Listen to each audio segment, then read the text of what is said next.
Want to see your full YouTube subscriptions list and manage the channels you follow? Here is a step-by-step guide. First, open the YouTube app or website and make sure the side panel is visible. If it isn't, tap the three lines in the top left corner to reveal it. Next, tap Subscriptions at the top of the panel. This will show a feed of recent videos from channels you're subscribed to. To see the complete list of your subscriptions, look in the top right and tap Manage.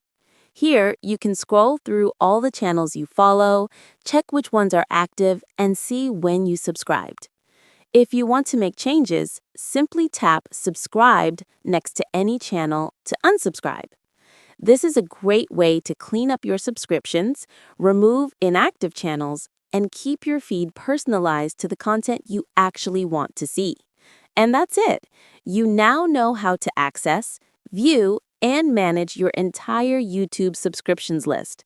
If this helped, tap like, share your favorite channel in the comments, and subscribe for more tips and tutorials.